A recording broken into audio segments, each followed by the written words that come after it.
Bonjour à toutes et à tous. Je vais me présenter en deux mots. Je m'appelle Pierre Morken, je suis belge.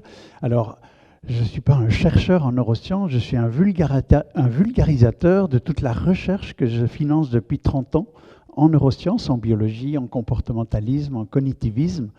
Et je suis essentiellement, ma carrière, c'était pendant 30 ans d'être chef d'entreprise, j'ai créé une quinzaine d'entreprises dans ma vie, des petites, des moyennes et des grosses.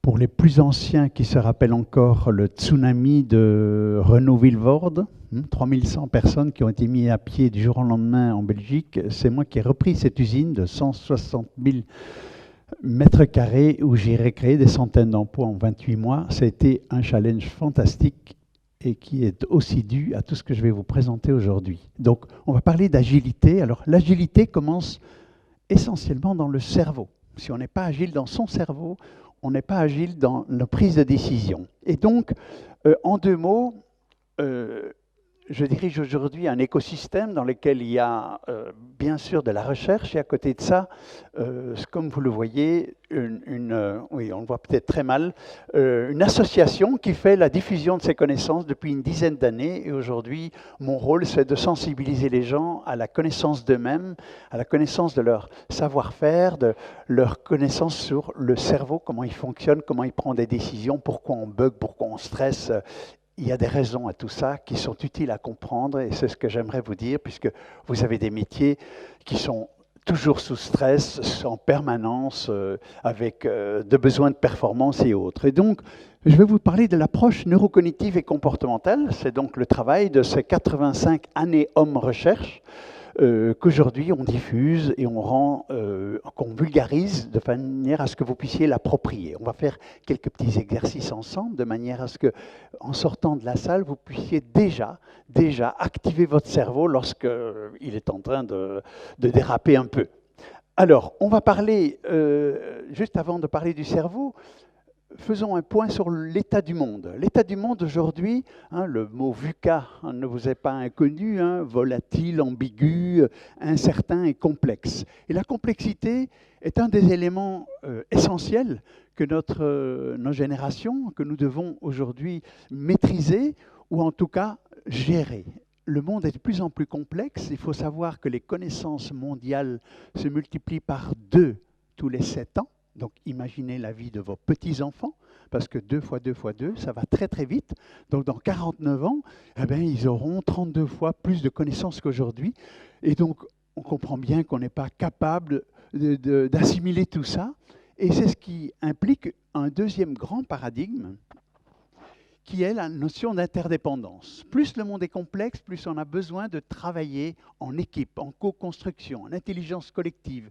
Et donc, l'idée de la compétition doit petit à petit disparaître pour être transformée et changée par la collaboration, travailler en équipe. Ce n'est pas toujours évident parce qu'on a fait des études, on a appris à être le meilleur pour gagner une place que l'autre n'aura pas, et pourtant, tout ça doit changer dans les années à venir. Et l'interdépendance, la complexité, troisième paradigme, l'individuation. L'individuation, ce mot qui était cher à Théard de Chardin dans les années 40-50, c'est le contraire de l'individualisme. L'individuation, c'est le besoin de donner du sens à sa vie. Pourquoi suis-je là? Qu'est-ce que je fais? Et ça pose énormément de questions chaque jour à chacun pour se dire, tiens, mais est-ce que j'ai choisi le bon job? Est-ce que je suis dans la bonne orientation? Pourquoi je fais ceci? Pourquoi je ne ferais pas autre chose? Etc. Et donc, ce besoin de se gérer, d'être motivé pour ce qu'on fait, est aussi un des éléments que nous vivons aujourd'hui. Donc, vous comprenez qu'avec ces 3 grands paradigmes, le monde est vachement bousculé. Et c'est pour ça qu'il est intéressant, et grâce aux neurosciences d'aujourd'hui, on peut comprendre comment on fonctionne, comment on décide, pourquoi on décide. Et je vais vous en donner une partie en vous parlant du cerveau. Et vous voyez là une coupe du cerveau, l'avant, l'arrière. OK? L'avant, l'arrière. Alors un cerveau d'enfant, c'est 350 grammes, rapidement 1 kilo vers l'âge d'1 an et demi, 2 ans. Et le nôtre, c'est à peu près 1 kg 350, 1 kg 400. OK. Et qu'y a-t-il dans ce kilo 400? Il y a à peu près pas moins de 100 milliards de neurones. 100 milliards de neurones dans 1 kg 400, et ce n'est pas tout. Chaque neurone, en moyenne, est relié à 10 000 autres neurones. Donc, nous avons 1 milliard de millions de connexions dans notre cerveau. Donc, un 1 avec 15 zéros derrière. Aujourd'hui, on peut voir ce qui s'y passe. Grâce aux techniques d'aujourd'hui, on peut comprendre comment tout ça fonctionne. Et nos travaux, depuis 30 ans, se sont intéressés à la compréhension de comment prenons-nous des décisions. Des décisions, des études américaines nous ont montré que nous prenons grosso modo chacun à peu près 5 à 6 000 décisions par jour. Vous arrêtez au feu rouge, vous démarrez au feu vert, vous avez pris 2 décisions très automatiques. Mais plus le monde est complexe, plus on a besoin de prendre des décisions face à de l'inconnu, face à ce qu'on ne maîtrise pas particulièrement. Donc on a besoin d'être aidé, bien sûr, mais surtout de pouvoir réfléchir, de rester serein et d'écouter et de comprendre et d'apprendre ce qu'il faut.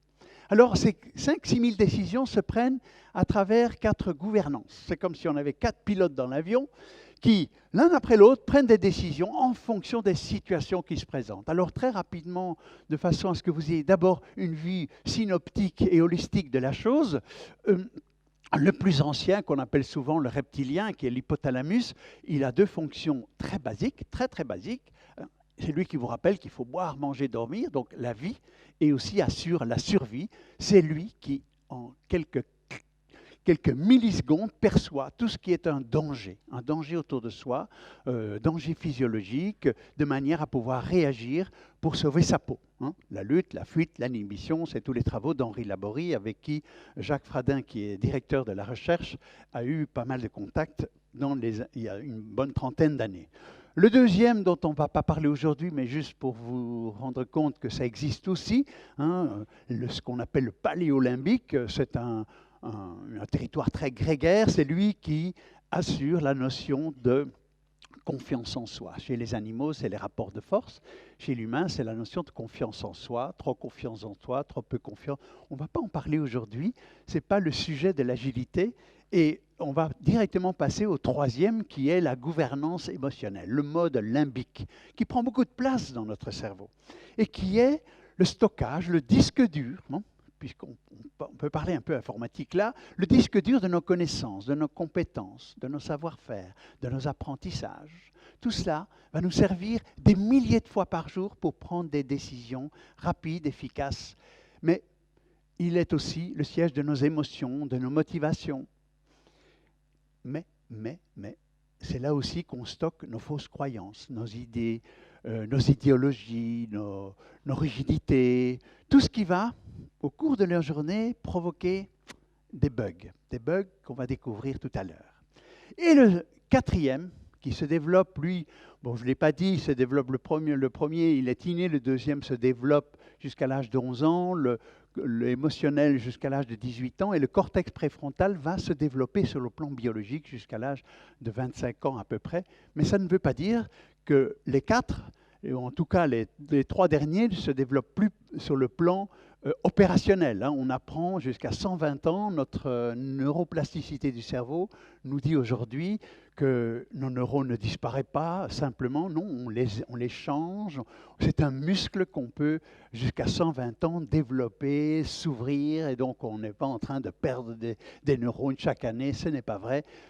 La science aujourd'hui nous le montre. La gouvernance adaptative, c'est cette capacité que nous avons de créer, d'imaginer, de nous adapter aux situations nouvelles, de pouvoir anticiper, de réfléchir, de nuancer. Et on va découvrir la richesse de cela dans quelques instants. Avant cela, juste pour vous faire découvrir que ce qui est important, on nous a beaucoup parlé de cerveau droit et cerveau gauche pendant des années. Alors c'est vrai qu'on a des hémisphères droit et gauche. Ce qui est important aujourd'hui, c'est faire la distinction entre l'avant et l'arrière. L'arrière, c'est le côté créature que nous avons en nous, avec nos connaissances, nos savoirs. Les animaux ont aussi, en tout cas les mammifères, ont aussi cette capacité de mémoire, d'idées, d'habitudes. Et chez nous, c'est probablement beaucoup plus développé, notre disque dur est beaucoup plus riche, mais ça reste créature. Ce sont des programmes que, voilà, on s'arrête au feu rouge, démarre au feu vert, il n'y a pas besoin de réfléchir. C'est de l'acquis, si vous voulez. Alors que l'avant est beaucoup plus créateur, beaucoup plus programmeur. C'est par là qu'on apprend. Lorsque vous apprenez quelque chose de neuf, ça va commencer par rentrer par le cortex préfrontal et avec l'expérience, avec le vécu, ça devient un automatisme sur lequel il n'y a plus besoin de penser parce que vous en avez acquis les compétences. Alors, l'agilité, c'est quoi? L'agilité, c'est précisément de savoir passer de l'un à l'autre parce que chaque jour, vous devez prendre des décisions ou en tout cas pouvoir maîtriser des choses que vous ne connaissez pas particulièrement.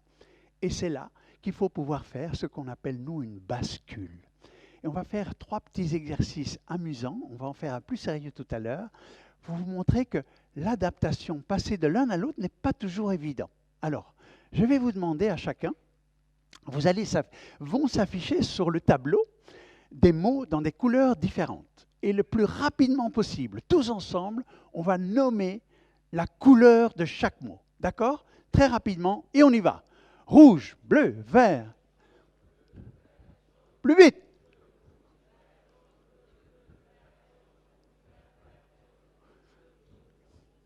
Votre mode automatique fonctionne parfaitement.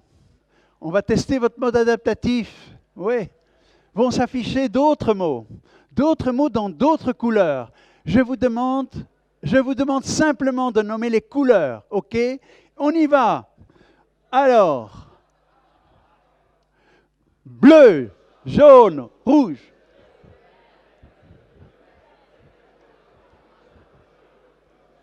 Rouge, bleu.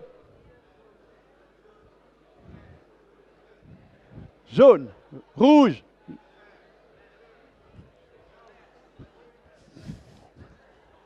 OK, ça va. Il n'y a pas la même harmonie. Alors, qu'est-ce que vous en tirez? Vous voyez que, probablement, vous me direz, on est très nombreux, mais plus on avance, plus ça devient simple, on s'adapte. Et pourtant, il n'y a que deux variables, des couleurs et des mots. Vous auriez été des enfants de 4 ans, ils auraient été aussi vite ici que tout à l'heure parce qu'ils ne savent pas lire. Donc, plus on en sait, plus on peut avoir des biais cognitifs. Deuxième exercice, là, le silence complet pendant 15 secondes. Sur quelle place de parking est garée la voiture? Quel est le numéro qui est en dessous de la voiture? 15 secondes, on se tait. Je vais vous demander la réponse dans 10 secondes. Il y a beaucoup d'informaticiens, des matheux dans la salle, c'est bien ça? OK. Oui, la réponse? 87, merci pour ceux qui ont trouvé. Pour les autres, je vous laisse regarder.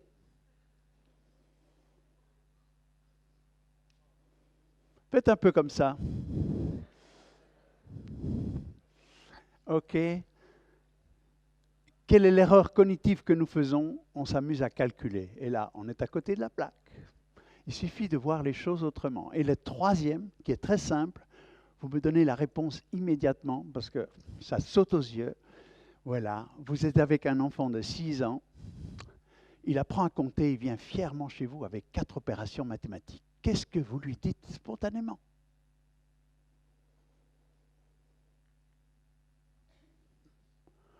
Il y a une faute, il y a une erreur. Et pourtant, la vraie bonne réponse, c'est mon petit chou, tu as 3 bonnes réponses. Ça change totalement la façon de penser. C'est là que vous lui donnez le goût d'apprendre, le goût d'aller plus loin.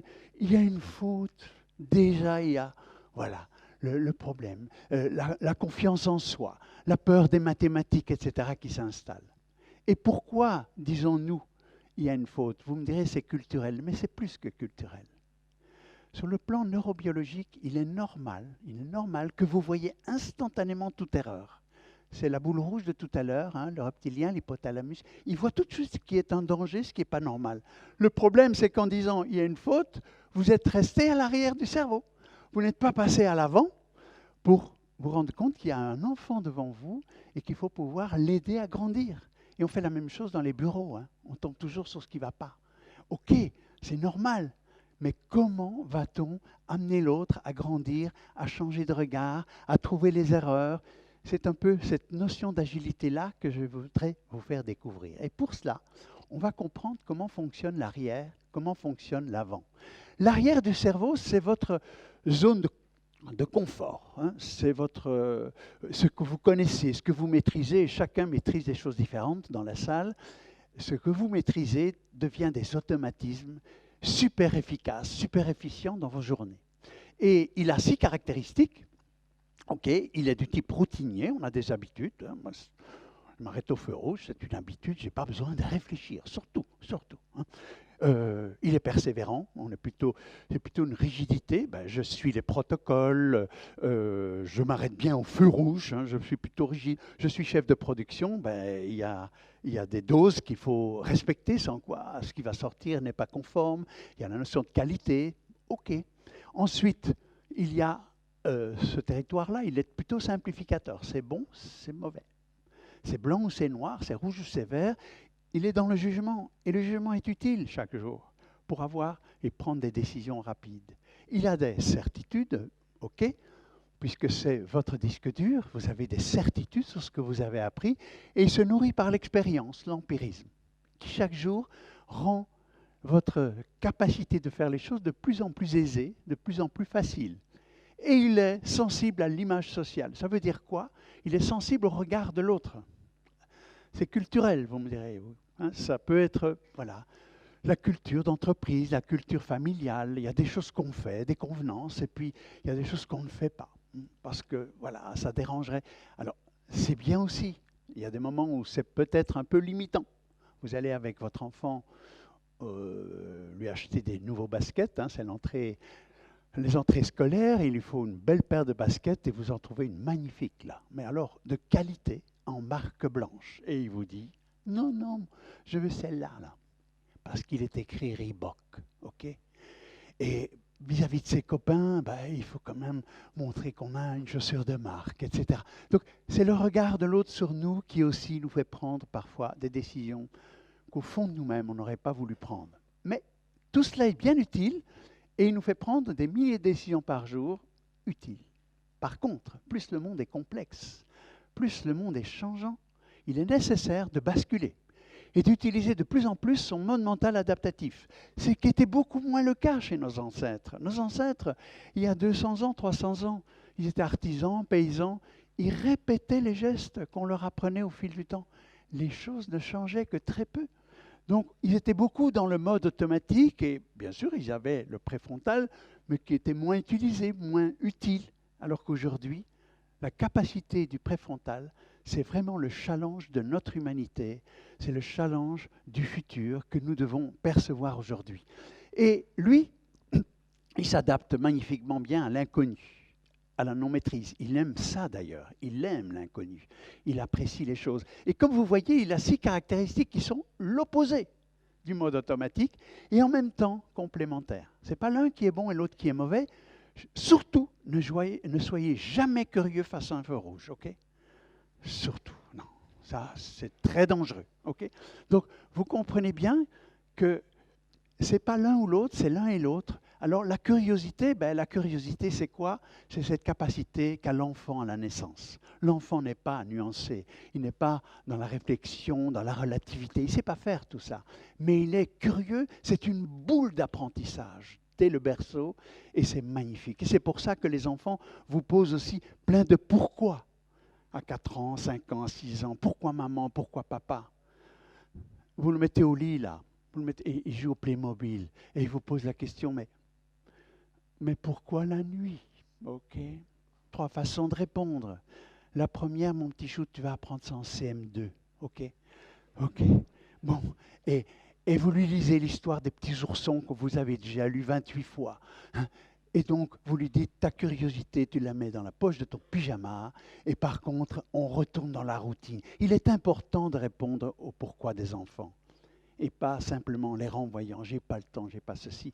Parce que c'est un avenir pour eux, c'est une capacité d'avenir, d'agilité, de curiosité, d'ouverture d'esprit.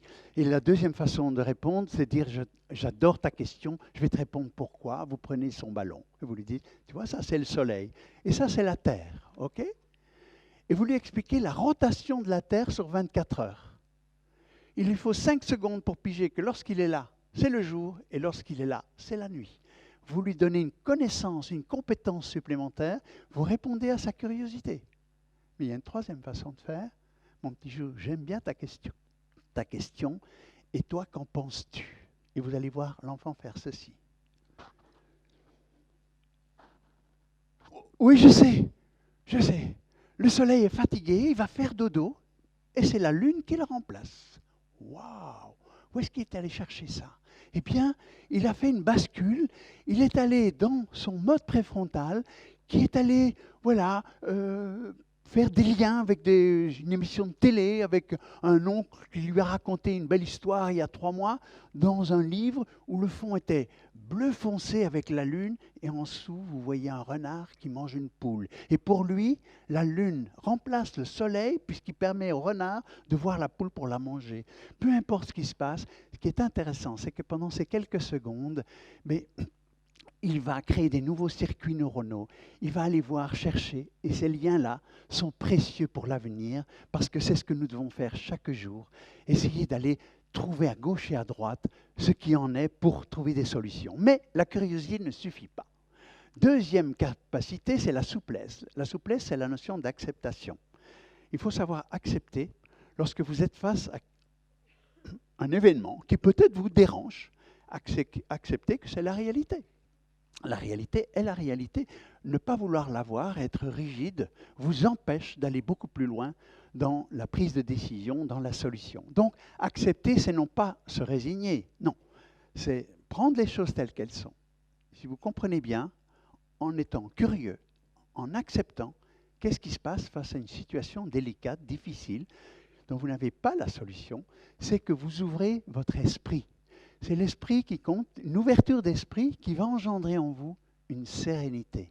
Ce qui est important dans la vie, c'est d'être serein, parce que la sérénité est une énorme qualité qu'on peut développer. On va faire des exercices tout à l'heure. Et cette sérénité va entraîner la capacité de nuancer, de traiter l'information. Ce n'est pas blanc ou noir, ce n'est pas bien ou mal. Non. Il y a derrière parfois des choses qui nous ennuient profondément. Il y a parfois des opportunités colossales qu'on loupe si on est rigide, si on est dans le jugement. Et parfois, retourner la question peut emmener des créativités, des idées tout à fait nouvelles. La nuance va aussi entraîner la relativité, la prise de recul. Hein, on est beaucoup le nez dans le guidon. Hein, savoir prendre du recul. C'est pour ça que je conseille très souvent aux gens, lorsque vous avez des décisions à prendre, qui soient importantes, laissez passer une nuit. Laissez passer une nuit. Pourquoi? Parce que le cortex préfrontal, pendant la nuit, c'est la réflexion logique entre autres, la réflexion rationnelle, le bon sens, mais aussi l'intuition. L'intuition, c'est quelque chose de fabuleux qu'on peut développer dans sa vie. L'intuition ne peut arriver que si on est profondément serein. Et dans la sérénité, la nuit porte conseil, ça veut dire quoi? Ça veut dire que pendant la nuit, votre cortex préfrontal, il bosse. Ah, lui, il bosse. Il va remettre en route ce que vous avez vécu la veille. Et souvent le matin, je ne sais pas vous, moi ça m'arrive très souvent, mais le matin je me réveille et j'ai une solution, j'ai une idée nouvelle. J'ai quelque chose que je n'avais pas du tout pensé qui me permet d'avancer dans ma problématique et une réponse. La nuit porte conseil. C'est neurophysiologique. Et donc ce qui permet de prendre des opinions, d'avoir une opinion personnelle. En un mot, mais ce qui est essentiel, c'est de pouvoir faire la bascule. La bascule, ce n'est pas de dire je suis dans l'un ou je suis dans l'autre, c'est les deux à la fois, face à la complexité. Et donc, comme vous le voyez, le bénéfice qu'on peut tirer du développement de ce cortex préfrontal dès la petite enfance, hein, dès la petite enfance. Donc, et on va voir pourquoi et comment. Ça va augmenter votre lucidité, la créativité, l'agilité, la capacité à prendre des décisions pertinentes. Voilà les bénéfices qu'on tire lorsqu'on développe cette capacité-là. Et on va faire maintenant un exercice, mais avant ça, et là c'est un slide que j'ai rajouté pour vous parce que vous êtes dans l'informatique, etc., et très important, vous travaillez dans l'humain. 80% de la réussite de vos projets passe par l'humain. Vous avez beau avoir la meilleure solution, et je vous montre cette équation qui m'a suivi depuis 40 ans. E égale Q fois A. L'efficacité d'une solution est égal et dépend de la qualité de la solution, alors là, vous êtes tous des experts, vous avez tous les idées qu'il faut. Mais s'il n'y a pas l'appropriation par votre public, s'il n'y a pas l'adhésion, vous savez que 100 fois 0 égale 0. Okay, et donc, la plupart des échecs pour les chefs de projet, c'est souvent le problème humain, le problème de désengagement, le problème, voilà, j'ai pas envie de changer. Oui, et pourtant le changement aujourd'hui, c'est la seule chose qui ne change pas. Ça évolue très très vite et il faut pouvoir s'adapter. Et l'adaptation, c'est le cortex préfrontal. C'est pourquoi je vous en parle. Alors, lorsque on ne passe pas de l'autre côté. Vous l'avez vu tout à l'heure avec les petits exercices, ce n'est pas si évident. Maintenant, on va faire un exercice plus sérieux. Je vais vous demander à chacun de penser à une situation, peu importe laquelle, votre chien qui fait pipi dans le salon, un collaborateur qui arrive toujours en retard, ça peut être tous les dimanches sont perdus, je dois aller manger chez ma belle-mère, c'est pas possible. Et de penser à une situation qui soit vous énerve régulièrement, vous énerve, vous agace, vous met en colère, ou vous fait peur, vous angoisse, ou alors vous démotive. Je vais prendre un exemple et vous allez comprendre ce que je vais vous demander. Moi, mon fils, il est jamais prêt à 7h30 pour partir à l'école, quoi. Non mais c'est énervant, quoi. Ça fait des années que je gueule dans les escaliers, quoi. Ça m'énerve, quoi. Ok? Vous avez compris mon émotion de stress, quoi. Je suis en lutte permanente. Et vous connaissez la raison pour ça? Eh bien, la raison, c'est que moi, j'aime les gens rapides et lui, il est lent. Il met 20 minutes pour s'habiller. Un pantalon rouge. Non, je vais mettre mon vert, je vais mettre mes baskets rouges, etc. Et puis, 5 minutes pour se coiffer avec du gel, quoi. Mais pour moi, un garçon, ça s'habille en 3 minutes, quoi. Il faut être efficace, rapide, quoi. Ok. Eh bien, en fait, mon énervement, il ne vient pas de lui, il vient de moi. Moi, je suis allergique à la lenteur, j'aime bien la rapidité. Ou alors, 7h30, quoi. Il n'est pas prêt, le gamin. Il n'a pas encore mangé, c'est pas possible. On va arriver en retard à l'école. C'est irrespectueux. Voyez-vous, la même situation provoque chez moi une angoisse, une peur, une autre émotion. Et parce que là derrière, l'irrespect, c'est pas acceptable pour moi. Arriver en retard, c'est pas possible dans ma tête. Et donc, déjà, je m'angoisse alors que peut-être que je vais même pas arriver en retard. Troisième type d'émotion, c'est tous les jours la même chose, quoi. Pas possible, quoi. On n'en fera rien plus tard. Il va jamais trouver un job, celui-là. C'est un irresponsable. OK? Donc, je vous ai illustré. Je vous demande maintenant à vous, chacun, que vous l'écriviez, que vous liez dans votre tête, de penser à une situation très rapidement qui vous énerve, vous agace. Ça peut être une situation de famille, de copains, de sport, de collaborateurs, peu importe, de votre chef, enfin peu importe. Vous pensez à une situation, vous voyez l'émotion que ça provoque et essayez pour les plus rapides de découvrir c'est quoi la valeur qui chez vous est bafouée. Le respect est bafoué, la lenteur, la rapidité, l'efficacité, la générosité, l'injustice, le non-professionnalisme. Essayez d'imaginer. Voilà. Et dans 10 secondes, je vous pose une deuxième question et puis après une troisième. Imaginez la scène, c'est pas mental. Vous la voyez là, waouh, c'est ça. C'était ce matin, quoi, avec ma fille. C'est pas possible, quoi. Ok, vous l'avez. Maintenant, je vous pose une autre question, je vous donne 2 minutes.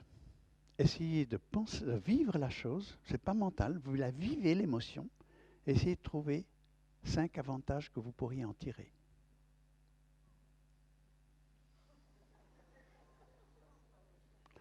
Cinq avantages. Et pour cela, pour vous aider un petit peu, ça peut être farfelu.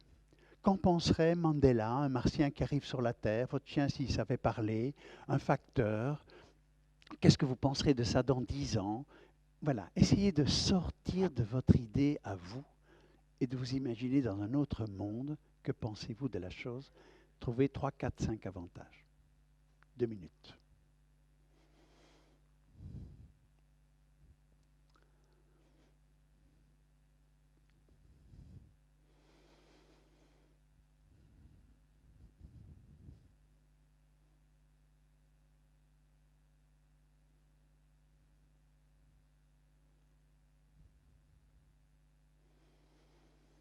peut être farfelu. Hein.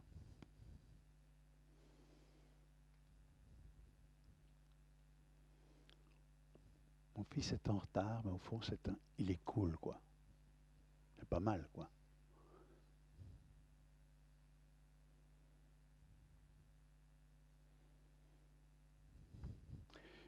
Ceux qui arrivent à 4-5 avantages, vous pouvez aller jusqu'à 10. Hein.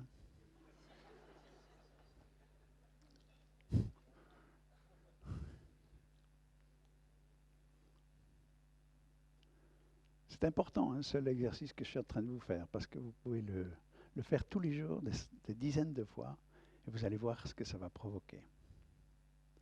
J'ai trouvé 2 ou 3. Sortez de votre bulle. Mettez-vous à la place de quelqu'un d'autre. Si j'étais un prisonnier de guerre, qu'est-ce que je ferais? Si j'étais un chirurgien,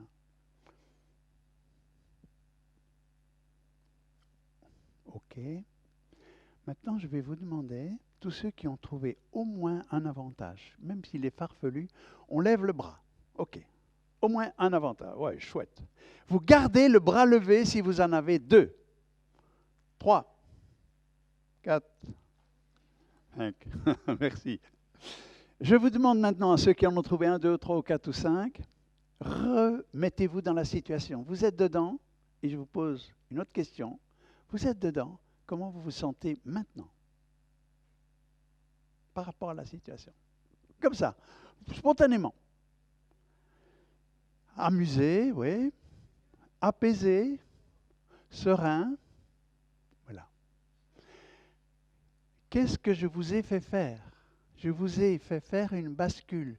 Je vous ai posé une seule question ouvrante. J'ai fait du Socrate, il y a 2500 ans, de la maïeutique. Je vous ai posé une seule question, trouvez un avantage. Ça va vous obliger de faire une bascule, d'aller de l'autre côté. Et maintenant, chacun de vous peut repérer, on est très nombreux, donc peut repérer dans les 6 dimensions laquelle vous a été le plus utile. L'un va me dire, j'étais curieux, un autre va me dire, oh j'ai nuancé, c'est pas si grave. Un troisième va dire, ça m'a fait réfléchir, j'ai pris du recul, etc. Et chacun, on a des leviers. Et on peut les utiliser tous les jours. Donc, tout à l'heure, demain, vous vivez un stress, 1, mettre un mot dessus, 2, se dire, tiens, un avantage. Et déjà, vous vous sentez mieux. Je n'ai pas dit que vous avez trouvé la solution. Ce n'est pas ça le but. Le but est de changer d'état d'esprit. La solution vient après. Pourquoi? Parce qu'on le voit aujourd'hui en IRM. Lorsque quelqu'un stresse, son cortex préfrontal, il est plat. Il ne répond pas. On n'est plus qu'à l'arrière du cerveau et on turbine. Et donc, le stress nous empêche complètement la capacité du préfrontal de fonctionner, de prendre du recul. Donc, se dire un avantage, c'est déjà changer d'état d'esprit. Et la solution viendra après. Donc, beaucoup de gens vous disent, moi, je serai calme lorsque j'aurai la solution. Eh bien, ça ne marche pas. Non. C'est lorsque je suis serein que la solution va m'apparaître. Peut-être pas tout de suite, peut-être demain, mais la sérénité est quelque chose de capital à vivre dans vos métiers, dans notre vie de tous les jours. C'est aujourd'hui, face à la complexité, au monde qui est en train de se fabriquer, il est nécessaire de travailler là-dessus. Et c'est malheureusement pas encore à l'école qu'on le fait, ni à l'université. On vous apprend plein de choses, mais rien sur vous-même. Or, c'est ça qui est vraiment le fondement d'un changement, d'une ouverture d'esprit, d'une capacité de créer et d'innover.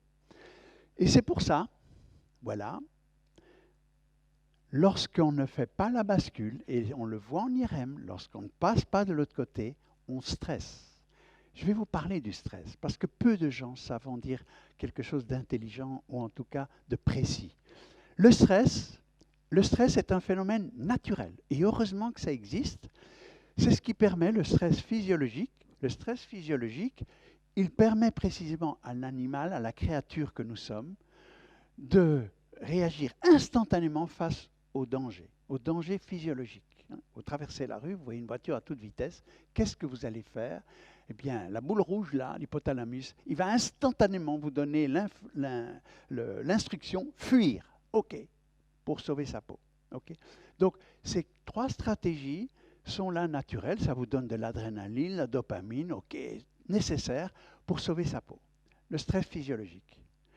Le problème, c'est que nous sommes dans un monde très différent d'il y a des milliers d'années où il y avait bien sûr des mammouths, il y avait des bêtes dangereuses, il fallait se protéger. Ce stress-là était présent chez nos ancêtres, mais nous stressons peut-être beaucoup plus qu'aujourd'hui. Mais là, on parle de stress psychosocial. Le stress psychosocial, c'est précisément ce type d'émotion qu'on peut ressentir chaque jour devant des événements. Et face à ces émotions, le stress psychosocial, il suit les mêmes circuits neuronaux. C'est-à-dire que face à une situation qui va nous stresser, qu'est-ce qui va se passer? Eh bien, le stress va trouver aussi son origine dans un autre type de danger. Et le danger n'est pas physiologique. Le danger, ce sont nos pensées, nos croyances, nos idéologies, nos certitudes. Tout ce qui, en fait, nous ramène à l'arrière du cerveau, alors que là, on devrait faire un petit saut. Et en deux mots, pour synthétiser ce que je viens de dire, nous sommes tous placés tous les jours devant 5 à 6 000 décisions. Okay? La plupart d'entre elles, on les résout simplement avec notre mode automatique. Probablement la plus grande partie, on le fait avec notre mode. Et c'est très bien comme ça. Ce n'est pas la peine de réfléchir sur des choses qu'on a déjà assimilées 1000 fois.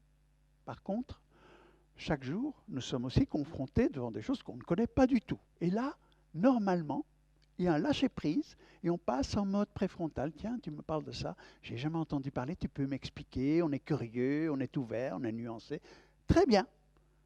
Le problème de nos sociétés, où les choses vont tellement vite, c'est que souvent, on a la maîtrise de 95% de la chose, 99% de la chose, où le mode automatique est bien utile.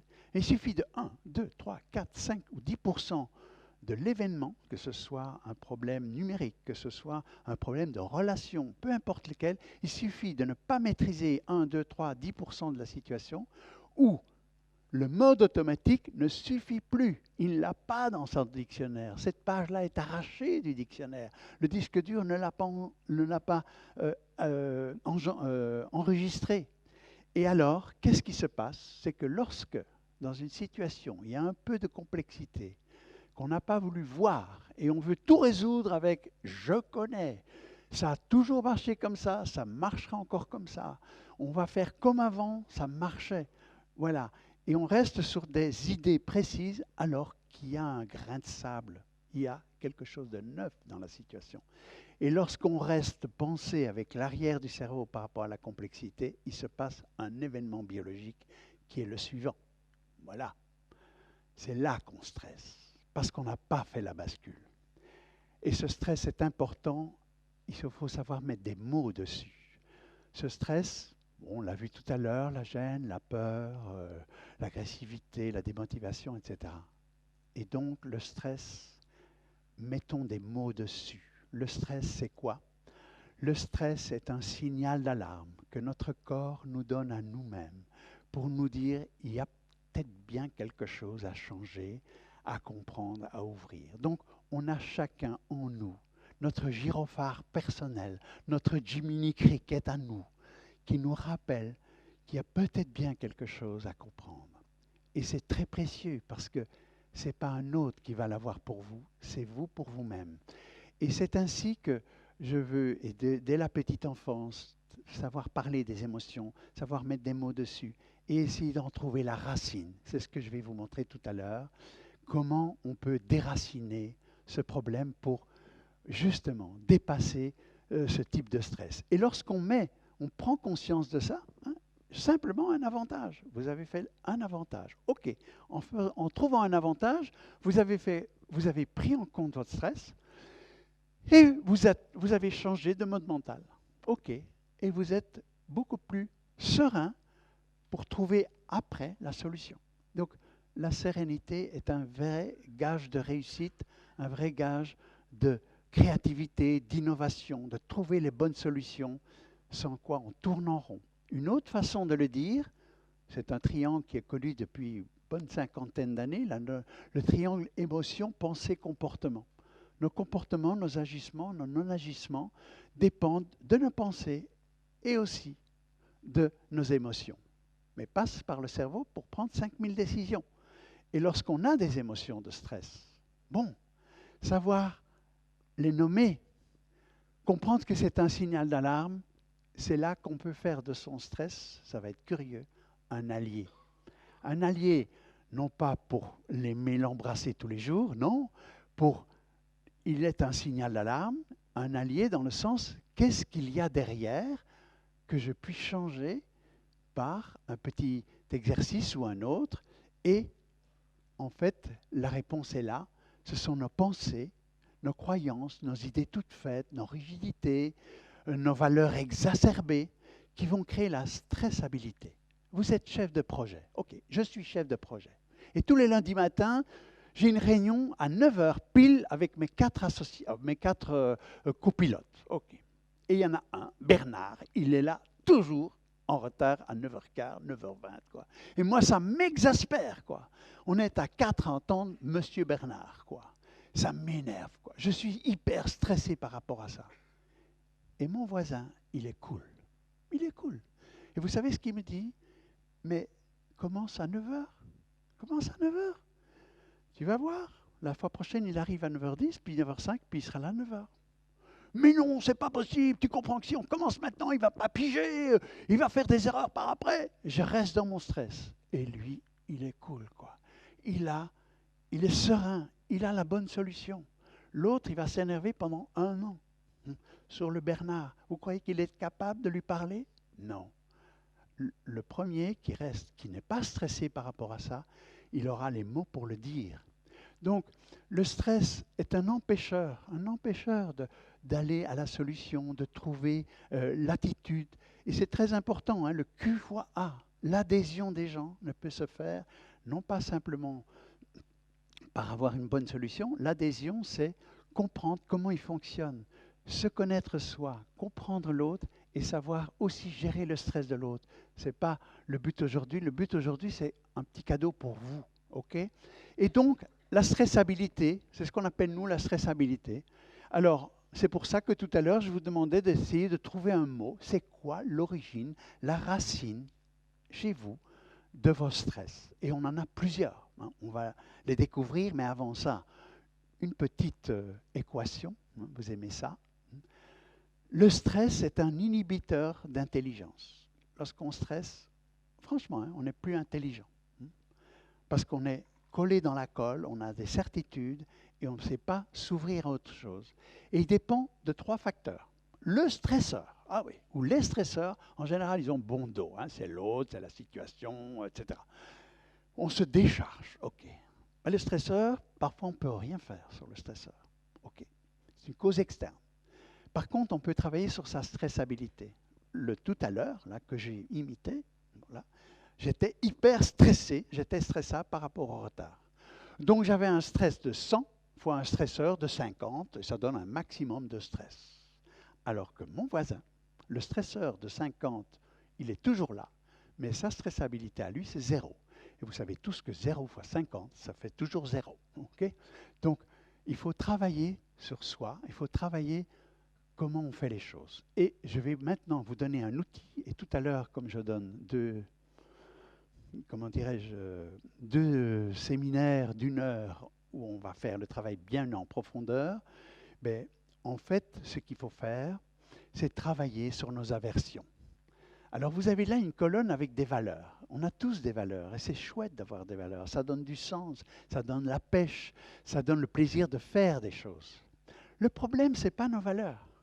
Le problème, ce sont nos antivaleurs, nos aversions. Et lorsque vous dites avoir une valeur et que vous avez aussi l'antivaleur correspondante, eh bien, on n'est pas bon. Imaginez quelqu'un qui adore le respect. Mais l'irrespect, c'est inacceptable. Eh bien, sachez que dès qu'il voit de l'irrespect, il le devient. Il va engueuler la personne, il va se fâcher, etc. Donc en fait, on est ce qu'on n'aime pas. Eh oui. J'adore la réussite, mais j'ai une trouille pas possible de l'échec. Je risque peu de réussir, de prendre des risques. Je vais toujours voir les choses et l'occasion sera passée. J'adore être généreux, Mais j'ai horreur des égoïstes. Les égoïstes, ils ne disent pas merci. Donc, en général, je vais très rapidement ne plus être généreux. OK? Et je vais vous raconter mon histoire. Mon histoire, en 93, je venais de construire un énorme building, un entrepôt, à Strépy-Bagny, dans le Hainaut wallon. Et 48 000 m², 56 000 palettes, 30 quais de chargement. Je concevais et je fournissais du mobilier de bureau dans toute l'Europe, de Dublin jusqu'à Moscou, avec 2500 revendeurs. Donc on travaillait en 3-8, on était 600 personnes, c'était énorme, quoi, ça. Une véritable usine. Et un matin, moi j'adorais aller voir les gens, les rencontrer, leur parler. Alors j'allais dans l'équipe de comptabilité, puis dans l'équipe informatique, la vente. Et un matin, à 7 heures, je vais voir les chauffeurs, OK? 15 quais qui sont en train de charger du meuble. Je leur dis bonjour, tout se passe bien, etc. Et moi, j'ai une valeur qui s'appelle l'efficacité. J'adore être efficace.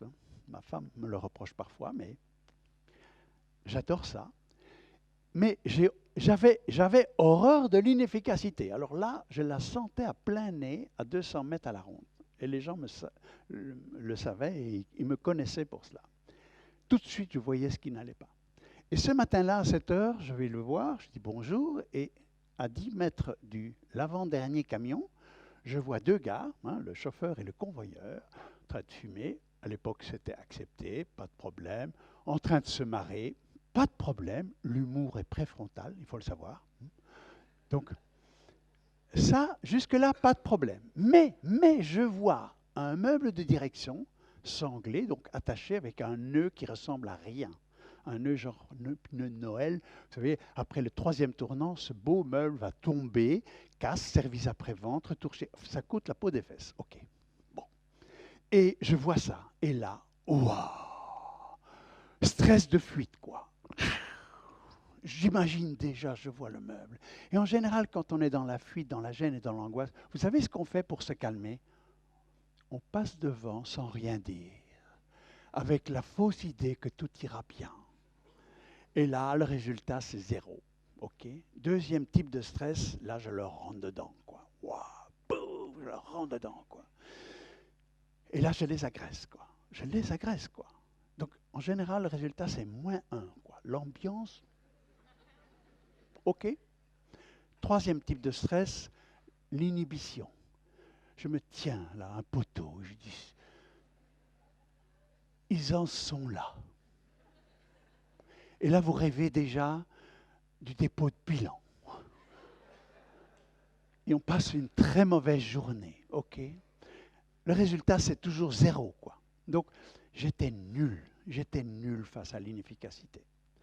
J'ai fait le voyage à Paris, j'ai été voir Jacques Fradin, et il m'a fait faire un exercice. Alors, je vais vite le montrer, voilà. Il m'a fait faire cet exercice-là, mais on va le faire dans l'atelier très profondément, vous allez voir. On déconstruit des fausses croyances. Et il m'a dit, Pierre, tu vas écrire l'efficacité dans la valeur, l'inefficacité dans l'antivaleur, et tu vas me trouver en 15 avantages à l'efficacité. 2 minutes, hein. Alors là, il y a plein d'avantages. On gagne du temps, on gagne de l'argent, les clients sont contents, il y a une bonne ambiance, etc., etc., etc. Ça vient tout seul puisque c'est l'arrière de mon cerveau qui se met sur la page. Et puis il m'a dit, en 2, tu vas me trouver 15 inconvénients à l'inefficacité. Alors là, du beurre, quoi. En 2 minutes, 15 trucs. Et puis il me pose la question, trouve-moi 15 inconvénients à l'efficacité. Et je lui ai dit, il n'y en a pas. Il m'a dit, tu vas chercher. 6 minutes, blanc. Blanc. C'est pas possible, quoi. L'efficacité, c'est efficace, quoi. OK? Enfin, vous êtes d'accord, quoi. Et puis il m'a aidé, je vous aide aussi. Et il m'a dit, sors de ta soupe, OK? Mets-toi à la place de quelqu'un d'autre qui est hyper efficace. Imagine quelqu'un qui n'a que ça comme valeur, quoi. Et là, j'ai vu un personnage horrible qui s'occupe absolument pas de l'humain, qui a une certitude, qui a un cou gros comme ça, qui lorsqu'il vous voit faire quelque chose, il vous dit « tire-toi de là, je fais ça plus vite que toi ». Et il vous rend inutile, et lui, il ne fait pas son boulot, etc. Et donc, j'ai imaginé plein de situations où l'efficacité devenait vraiment contre-productif. 20 minutes, quoi. Mais oh, tiens, ça existe, ok. Et puis, 15 avantages à l'inefficacité. Oh, bon, 20 minutes, oui. On peut apprendre des nouvelles choses, on peut aller à la cause des problèmes, etc. etc. Et donc, pendant 40 minutes, il m'a obligé de n'être que dans mon préfrontal. Et vous pouvez faire l'exercice, hein, ordre-désordre. Hein. Il y a plein d'inconvénients à l'ordre. Hein. Si vous le poussez à fond, ce sont des gens absolument pas créatifs, quoi. Voilà, il faut imaginer des choses et le désordre a permis de magnifiques inventions comme la pénicilline par exemple, etc., etc., la créativité. Donc, on sort de la dualité. C'est très important de sortir de la dualité. Et donc, lorsque j'avais fini, il m'a posé la question, qu'est-ce que tu as appris, Pierre? Et je lui ai dit, j'ai appris une chose. L'homme le plus inefficace dans mon entreprise, par rapport à l'inefficacité des autres, c'était moi. J'étais nul. J'étais nul face à l'inefficacité. Donc, je ne produisais rien, donc j'étais hyper inefficace, quoi. Waouh! Ok, prendre conscience de ça. Et puis, il m'a dit, tu veux te guérir? J'ai dit oui. Et là, il faut faire un petit effort. Il m'a dit, prends le temps, pendant une journée complète, de ne pas aller dans ton bureau et de faire le tour de ton entreprise de façon sereine, comme tu viens de l'apprendre. Sereinement. Et j'ai fait ça. La semaine d'après, j'ai consacré une journée. J'ai vu plein d'horreurs, plein de trucs qui n'allaient pas. La seule différence, c'est que je restais serein et chaque fois que je voyais quelque chose qui n'allait pas, j'avais la banane. J'étais heureux de voir ce qui n'allait pas. Vous me direz, c'est bizarre. Eh bien non. Parce qu'en restant serein et heureux, je m'asseyais à côté des gens. Je leur posais des questions ouvrantes. J'essayais de comprendre le pourquoi, le comment. Et vous découvrez que le gars n'est peut-être pas formé. Il a un vieil outil qui suit des vieux protocoles qui ont été changés. Il n'a pas été informé, le gars. Non. OK. Et donc, en prenant le temps, c'est eux qui venaient avec des solutions, avec des idées. Et ça, je l'ai fait pendant 3 mois, un jour par semaine. J'ai vu plein d'horreurs, mais chaque fois avec le sourire. Et qu'est-ce qui s'est passé? C'est que chaque inefficacité s'est transformée en efficacité. J'ai fait le bilan après 3 mois. Le plus beau bilan, c'est que l'ambiance avait changé. Parce que c'était moi qui foutais le bazar, avec mon attitude, mon agressivité, etc. Et, et le bilan global des bénéfices, ben, c'est plein de choses qui se sont réglées. Donc, j'ai travaillé sur moi pour diminuer quoi? Pour diminuer mes aversions. Et on en a plusieurs, mais il faut prendre 50 minutes chez soi, à son aise, en se mettant dans des situations. Pensez, qu'en penserait un chirurgien, un juge, un détenu, Mandela, Napoléon, peu importe, votre chien. Et il faut s'imaginer dans des situations différentes de soi. Vraiment, je vous assure, c'est un outil fabuleux. Ceux qui vont vivre le séminaire avec moi, on va aller en profondeur, mais vous pouvez déjà le faire chez vous. Et pour terminer, tout ce que je viens de vous dire, je vais le résumer avec cette bouteille. OK? Nous sommes dans un monde qui change très très vite. Vous êtes obligés, surtout dans vos métiers, à faire de la formation continue. Les choses évoluent. Donc, les contenus, les compétences, il faut les acquérir au fil du temps. Donc, on est vraiment amené à cela. Les compétences, on appelle ça du contenu. C'est le contenu de cette bouteille. Hein. C'est tout ce qu'on apprend et qui devient automatique chez nous et qui est bien utile. Le contenant, c'est la bouteille. Et le contenant, il y a le mode limbique et il y a le mode adaptatif. Et on peut remplir la bouteille de contenu, enlever ce qui est plus nécessaire.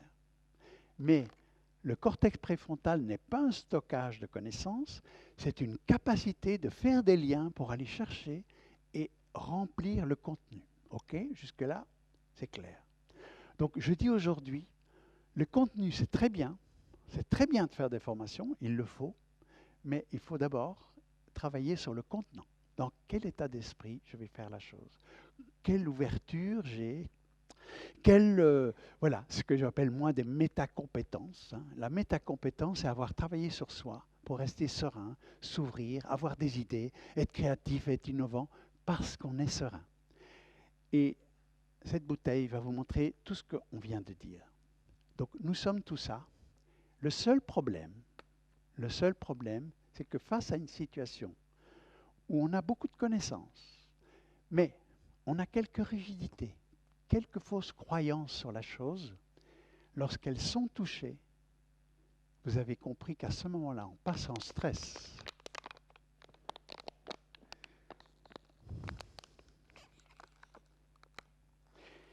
Et lorsqu'on est stressé, voilà ce qui reste comme capacité d'adaptation, d'agilité, de fluidité. C'est pas terrible. Et notre monde est un peu comme ça. C'est pour ça que avoir la connaissance de soi, la compréhension de comment on peut changer nos idées fausses, nos croyances, nos certitudes. Et c'est là que, même déjà avec le petit outil de tout à l'heure, avantage, je vais trouver un avantage, 2, 3, et je vais retrouver du souffle. Et c'est là qu'on retrouve sa sérénité. C'est ce que vous avez fait dans l'exercice tout à l'heure. Et la solution, vous l'aurez probablement demain. Et donc, pour ceux qui s'intéressent à tout ça, nous sommes directeurs de collection chez Erol. Okay. Ces livres, je n'en ai pas avec moi. Je viens de parler du tout premier, l'intelligence du stress, qui explique tout ça dans les détails, qui a plein d'exercices. Il y a aussi des exemples d'un plombier, dans ceci, dans cela, qui montrent comment on peut dépasser, faire la bascule. Et pour ceux que ça intéresse, donc tout ce que je vous ai montré, vous pouvez l'avoir, je peux vous l'envoyer en PDF. Okay, comme ça, vous avez une mémoire de la chose. La seule chose qui est nécessaire, c'est de recueillir au moins votre email pour pouvoir vous l'envoyer. Donc, ceux qui s'intéressent à la chose, vous allez voir des feuilles bleues un peu partout. Vous pouvez mettre... Alors, écrivez tout en majuscule, même votre email, parce que lorsque je ne sais pas lire un email, vous ne recevez rien. Donc, ce qui est important, c'est de pouvoir le remplir. Et à ceux-là, je vais envoyer le PDF, parce que ça peut vous aider. Et tout à l'heure, je vais animer, bien sûr, 2 ateliers d'1 heure sur le fameux exercice. Et ça va se passer dans la tente qui est là dehors. Et ça sont les différents sites sur lesquels vous pouvez vous informer. Et je vous remercie. Merci.